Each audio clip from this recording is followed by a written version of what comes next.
All right, with one eye on the debate that's going on the House floor, we're going to take a brief moment to discuss a huge story that is unfolding tonight. What appears to be a stunning victory for Boris Johnson and for Brexit. Here now is how Ashley Webster described it just a few minutes ago on the Fox Business Network.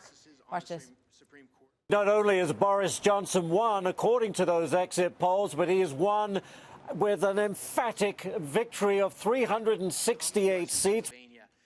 Exit polls show those 368 seats going to the Conservative Party, with the opposition Labour Party taking less than 200, fewer than 200. It's worst showing in decade for Labour. It certainly paves the way for Johnson to make good on his vow to get Brexit done.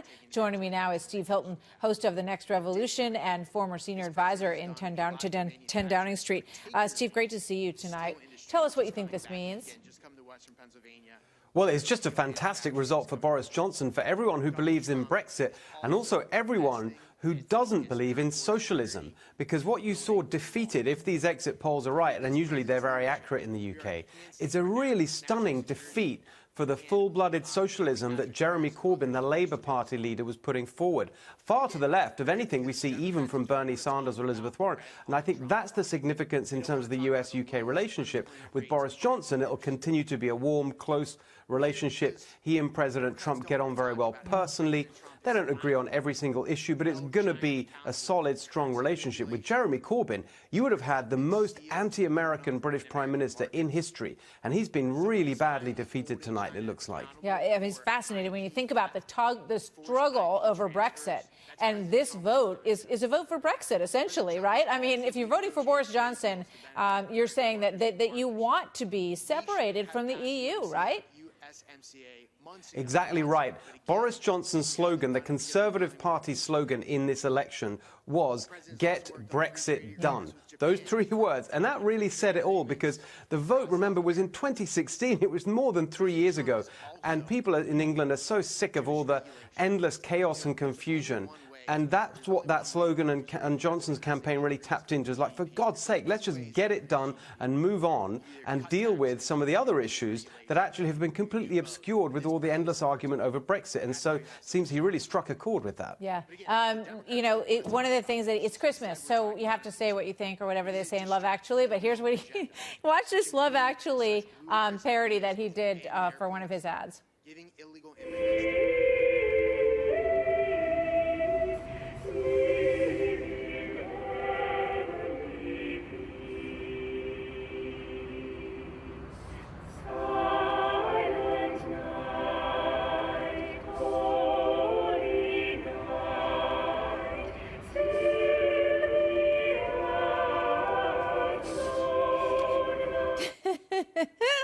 I mean, one thing that you definitely get with Boris Johnson is he's going to be entertaining. You can count on that.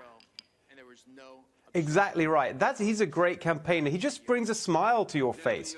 Look, not everyone. You know, a lot of people in the UK don't like him. But he's got energy. He's unconventional. He's anti-establishment.